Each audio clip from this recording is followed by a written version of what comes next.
สบายดีตอนเด็กเด้อทุกคนเกือบแจ้งเนาะตอนนี้3:40พากันนั่งชิวๆก็หิวข้าวแล้วบัดนี้ สิพากันไปซื้อตำเนาะทุกคนตำนี่แหละใกล้ๆเลยลากอยู่แถวลักแปดเนาะทุกคนอยู่ตอนหน้าตลาดลักแปดมาเบิ่งกันว่าสิเปิดหรือบ่เปิดเดี๋ยวเอาครึ่งนะไปห้านนี่ห้านเขาเปียกนะครับจะเปิดเด็กอยู่ทุกคนมาเบิ่งกันว่าสิเปิดบ่คันบ่เปิดกะคลิปนี้บ่เกิดเนาะเอากูสิเปิดหน้ามึงต่อได้นี่เปิดรถบ่ได้ไปใกล้ๆแหละทุกคนอันนี้เฮาอยู่หนองไห้เนาะแม่นๆเลี้ยวขวาอยู่หนองไฮเนาะเขาจะไปลักแปดใกล้ๆกันเลยอันนี้มันลักเก้านะนี่นะเราแยกนี่ไปลักเดียวนี่ let's go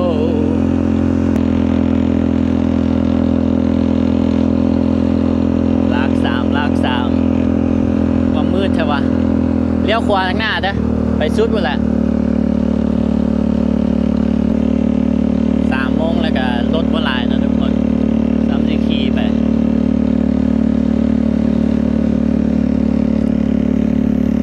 เรียกสถานทูตอเมริกานะนี่แหละสถานทูตอเมริกา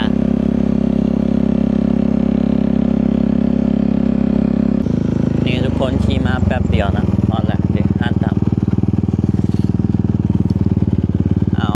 นี่ทุกคนห้านนี่เนาะเปิดดึกได้มาเข้าไปสั่งกันนะเปิดเด็กเนาะหิวข้าวเด้ราคาเกาเหลา40ประมาณ$2เนาะเกาเหลาตำไว60ทุกคน$3บ่มีถ้วยนะจะกินเกาเหลากองกระเจ้าส่งบุงกระเจ้าเอาเจียวไปกลับไปกินอยู่ห้องพูดเอาพอบ่วะโอ้ยได้อยู่โดยเกาเหลา1บ่มีถ้วยบวงมีอยู่เหรอเอาอย่างเงี้ยตักเอาคนเดียวกินนี่แบบบ้านบวงกับก้านเดียวซะบ่วะต่ำมันพอจะยืมเราก็ได้ไอ้ก็เอามาส่งเราบวงผัดขับอยากช่างใช่เลยจ้ะส่งแล้ว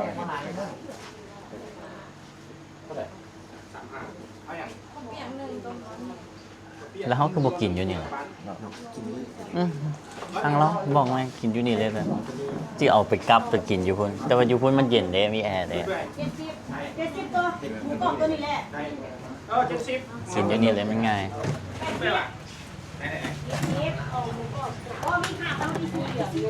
ส่วนหลายมีแต่คนไปเที่ยวเนี่ยห้านเบียร์มา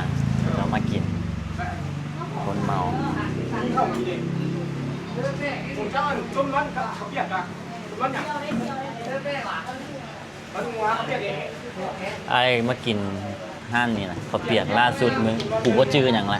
กูจื้อแต่มาฮอดห้านนี่หลังจากนั้นกับภาพตัดไป อีหลีล่าสุดที่ว่ามาแต่บ่เคยกินต่ำนะเที่ยวอยู่ต่ำห้านนี่เนาะอยู่หลวงพระบางมีบ่วะมันห้างมีห้างเปิด24 ชั่วโมงห้านต่ำเหรอห้างมีแต่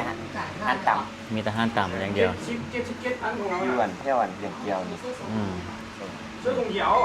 อ่ะแม่ถุงด้วยเดี๋ยวตั้งรังทำเดินไปเลยพวกเราบอกดีจะแซ่บขนาด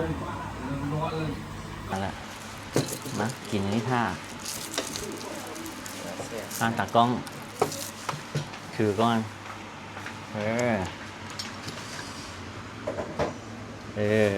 ในสุดักหลายตรงหัวไว้หน่อยนึงเนี่ย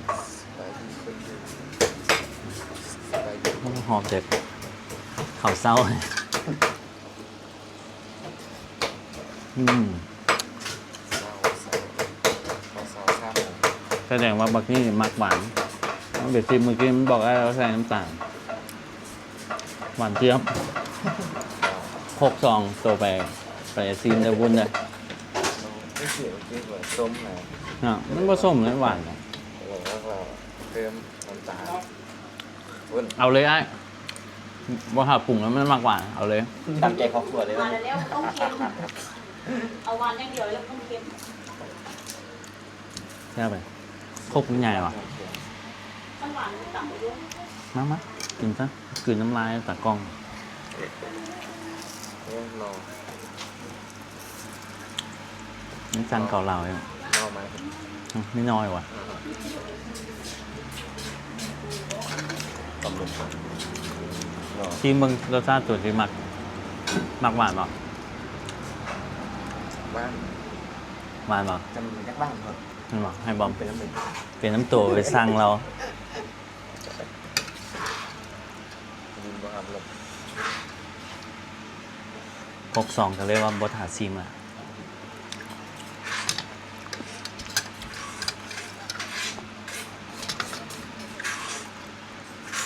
ปลาหมึกเนี่ย โอเคนี่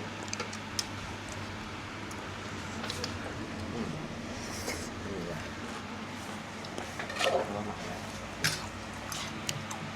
ก็ดูเหมือนเป๊ปซี่มันดี เอาแบบมันจะง่อนคามันดีเลยอยู่เลย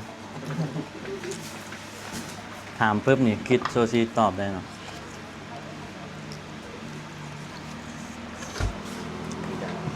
ฮะ โอเคเลย บ่คือตัวนี้แซ่บ แสดงว่าเป็นน้ำค่อยบอกเราเพิ่มน้ำตาล อืม 50 35บอกว่า40บอกเพิ่มน้ำตาลเนาะมันจะหวานนะกินจะโคกนี่เหรอต่ำไวๆไม่ต่ำเขาวเปียกหน่อยว่าบอกเราเอานาวใส่หรอจั่วใส่ มีโทนดู เดี๋ยวลงขบคือต้องเอาแบบนี้ไม่ได้หรอ อืม หนาวสิ ให้เพื่อยเอาไปบอกไอ้เอา ถ้ามีหนาว มันมันลิ้นมันนั่นแหละ ลิ้นเกียซา ลิ้นมันซา ใส่ลิ้นไหลเนี่ย แซ่บหลังเราบ่แซ่บ ดินบ่ครับรถ ลิ้นบ่หับรสมันเป็นซีมหวานเจี๊ยบสั่นตัว อยากให้ฟัง บ่นี่ก็ได้ ก็เป็นแล้วเนาะ ตั้งกล้องไง ไปนะเป็นเด็กน้อยเลยเขียวมือลูก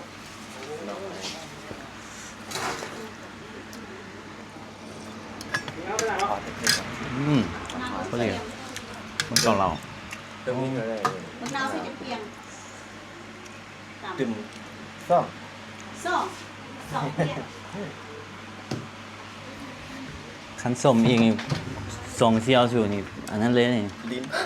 ลิ้นพังเลยสู่ ใส่กลางไว้แล้ว เก่าเรา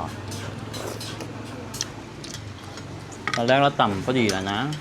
ทางแบบ มันเป็นซีมแค่ให้บุกบุ้นซีมเอา ท่านมารสหวานนะเดี๋ยวเราตั้งนะเซฟแล้วคนทานได้เลย เนาะพกตัวนี้พอดีละแซ่บแล้ว ลองผ่าซิลิโคนก่อนมีฮานจะมีปลากี่หวาน โอ้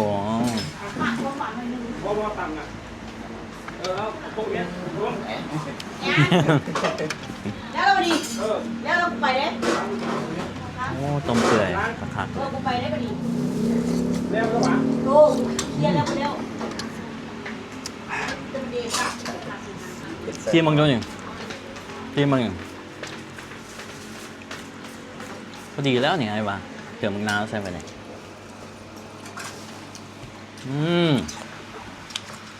ดีขึ้น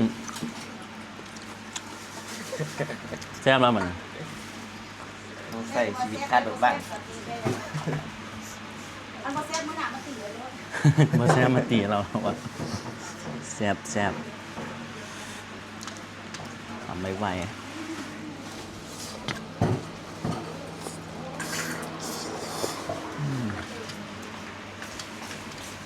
ก็อันนี้ครบเท่าไหร่ 40ตำมีครบ40 40 ตอน50โอเคนะคะกันเอง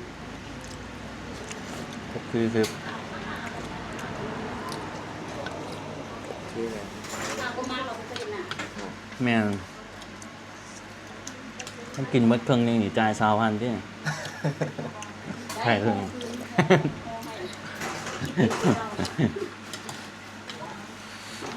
เกาเหลาเฮาบ่ปรุงเลยเนาะยาลดการคันตัวปรุงมันสิหวานเด้ ใจ ขอบใจเอามะนาวใช่พอแล้วซีมันอยู่บนดินมึงได้อยู่บนเอา ว้าย4โมงแล้ว ฮะ4 โมงเหรอ แอบกระทรวงน้ำอยู่ ไวไหมแป๊บเดียวเป็นยังไงลิ้น เข้ามาแล้ว เนาะปกติกบกับ่ค่อยกินหวานทุกคน รู้ยังไหม มีฮอบเด็ด โอเคหาค่ะนั่นแหละกำลังสิออกไป อ๋อนี่เหรอเปียกครับเปียก มีเหลือง40อ่ะแหละ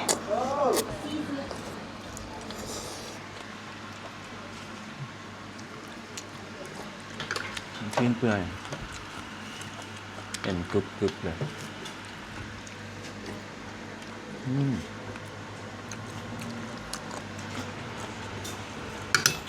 จางบ่เนี่ยถ้ามันกินเองมันต้องใช้น้ำตาลเพิ่มเลยเลย พอดี ตรงรายงานผู้สาวอีกป่ะ ไทยเข้าห้องดีบน อ๋อ ดีห้อง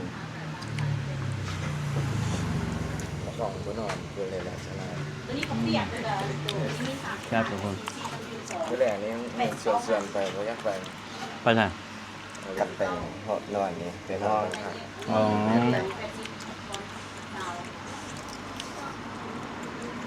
เมื่อตัวครั้งแรกว่ามาเวียง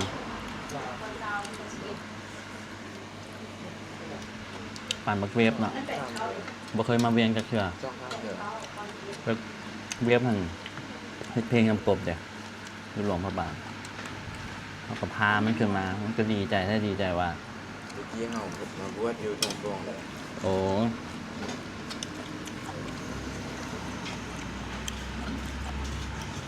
ตรงก็มาบวชไก่ครับ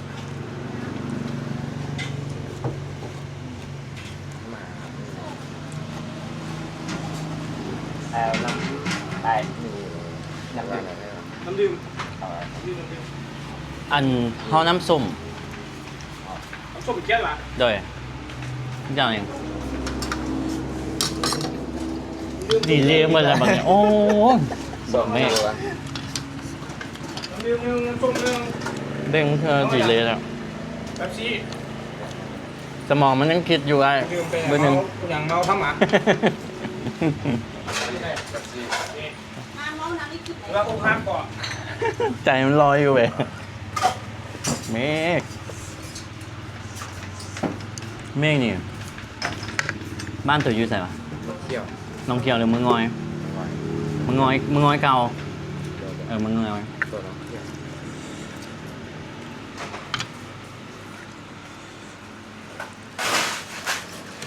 ถั่วงอกลูกซิ้นเกาเหลา ส้ม จะ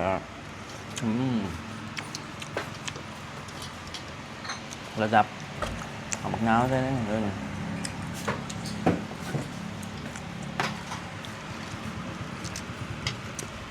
ต่ำยุโรปพระบางครบเลยทำกันดิ40เนาะมะฮุ่งเท่าไหร่ มะฮุ่ง40 ต่ำมะฮุ่ง40หน่อยพระบาง40ก็ประมาณ2 ดอกเนาะ คันใส่ด้านนี้แกง ค่ะ จื้อได้แต่สมัยก่อน15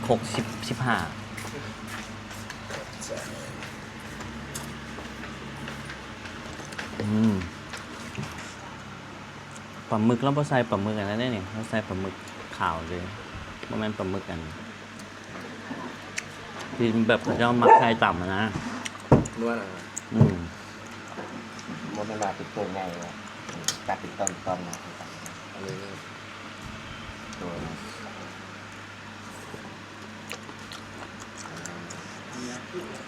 พักหน่อยไหมพัก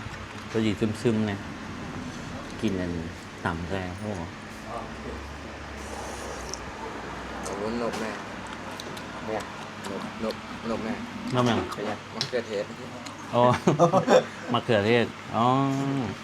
สักยิบจัด นี่มุกเนี่ยเมื่อกี้ยังดีเลยอยู่ ตัวนี้อีซี่อ่ะตัวนี้อีซี่ เซฟเด้เมียงยังเป็นเซฟเนาะเวลาเขาไปเที่ยวแคมปิ้งอยู่หลวงพระบางแต่งกลิ่นเองเมกแต่ว่าอายุมันแต่งกลิ่นแซ่บนะแล้วมันใส่เป็นนัวเป็นลายเบิ่งประเทศอย่างเช่นอย่างว่าอยุพับตูนะ ต่ำไม่งงเลยแหละ ตำบักฮุงว่าแซ่บเลยว่าแซ่บเลยว่ะ กับออร่า กับเอาหลามเป็นนัวมันใส่แบบถอกใส่เลย เดฟ ใส่ได้เสียบได้ เดฟปลาหมึกนี่ได้มาแล้วก็ใส่แซ่บปลาหมึก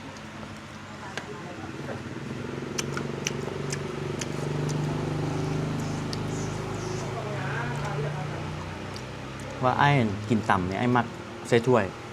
คันกินคนเดียวใส่ถ้วยแล้วฟิลแบบเขาวเปียกเลยหูกินคนเดียวเลยโป๊คักนะ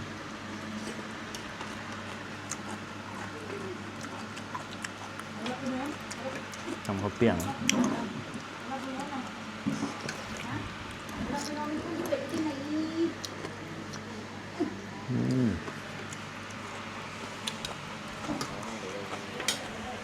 พอกินเนาะกิน3 คน 2 โคกเกาเหลา1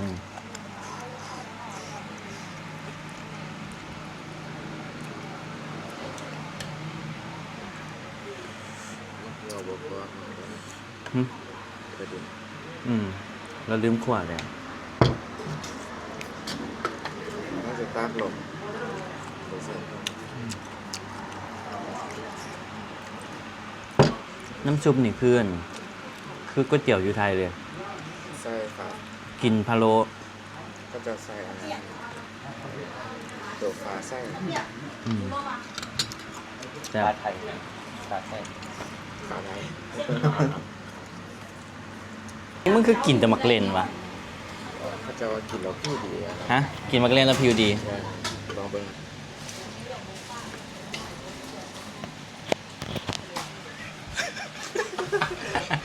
พี่บดีเลยพี่บดี ผิวบ่ดีแล้ว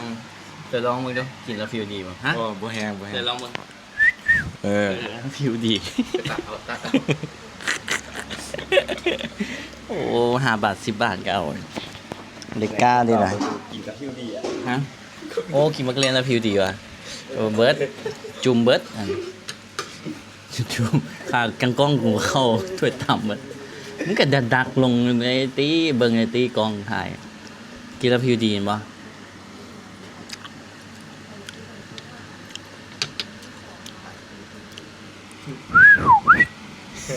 ดีอันนี้ดี โอ้ผิวดีเลยมันนั้นกินผิวจะต้องลองกินมันดูผิวดีป่ะเอาจับไม้ไปนี่มากินก่อนซะ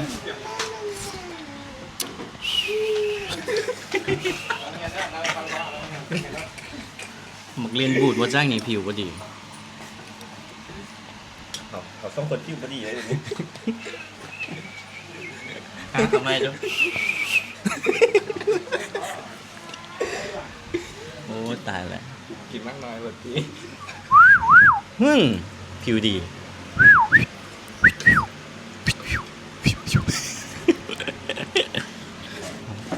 เหล็กกล้าไปเลย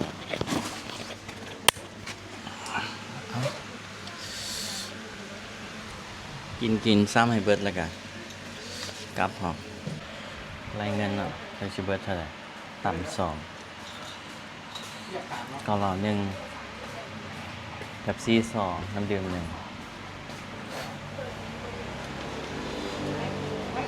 ไปเข้า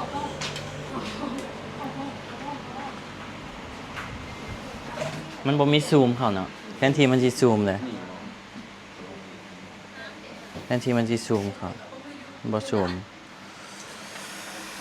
ห้านเขาวเปียกแซ่บรัตนา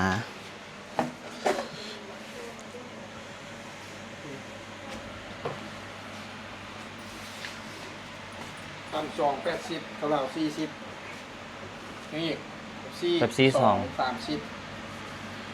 น้ำดื่ม1 7,000 157,000 157,157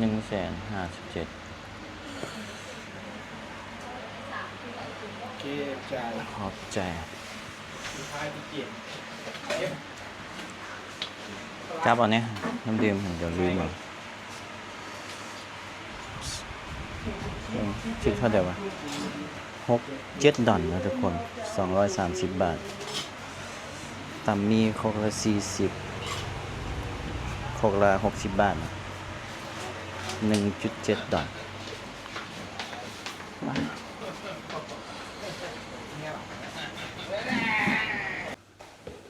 วันนี้ก็กลับมาเมืองเก่านะทุกคนก็ถือว่าก็โอเคเนาะมีห้านต่ำเปิดดึกเขากินแล้วพอดีเขาเจ้าปิดเลยเนาะปิดประมาณ4 โมงทุกคนนี่4 โมงเช้านี่มันปิดจะเปิดดึกได้นี่รสชาติกาถามว่าเต็ม10ให้เท่าไหร่ก็ให้ประมาณ7เนาะทุกคนแล้วเป็นน้ำหวานโพดบ่จักเมฆไปอันนั้นเนาะไปบอกแล้วใส่น้ำตาลแต่ว่าโคกกันบอนได้ซิมเลยหั่นเราก็ยังออกหวานอ่อนๆแล้วมักหวานรสชาติห้านเราหั่นออกหวานก็ถือว่าคักเข้าใจ แต่อีกอันสร้างว่าเนี่ยส้ม ตัวไปซิม แล้วก็เค็มนิดนึงเพราะว่าเพิ่มน้ำตาลแต่บริเวณว่าเพิ่มมาก เดี๋ยวเราใส่กลับมาบ้านเที่ยงเลย แล้วใส่ตอนเราปรุงหั่นเราใส่หลายเลยแทนที่สิบอกเอาใส่น้ำตาลให้เฮาอีกหน่อยนึงเด้อบางนี้กับดีเลย์อยู่สมองก็เลย ก็ไปสีกับอีกอันหนึ่งส้มแล้วก็เค็มนะเลยว่าเพิ่มน้ำตาลแต่ว่าคือว่าเราอีกเพิ่มให้กันวันเที่ยว เต็มซิมให้เท่าไหร่เอา 6.5 ตัวเด้ ไปหา ให้5เลยบ่ รู้สึกอีไล่ๆเป็นหัวไล่ ไม่เอาอะไรสั้นกูก็ให้รุดซะกูให้7พุ่นเนาะก็อยากให้5ให้6นี่แหละแต่กูคิดว่าพวกสู่ที่ซ้ำ7ซ้ำอ้ายสู่ให้5ให้6กูก็เอา5นำเนาะว่ามันเกิดจักเลยหรือว่าเป็นน้ำลีนเฮาซาเนี่ยบ่หรือว่าจังได๋ แต่ตำมีใน ไว้ๆหันได้อยู่เพราะว่าแต่คกเฮาอ้ายว่ามันบ่แซ่บย้อนว่านี่ไปกินโคกที่มันบอกหวานนะแล้วฟิลเฮาเปลี่ยนเลยนะเข้าใจบ่ไปลองกินไปอยาก กินเดินเสียบ เอาเจอกันใหม่คลิปหน้าทุกคนบ๊ายบายไปนอนพักมาเลย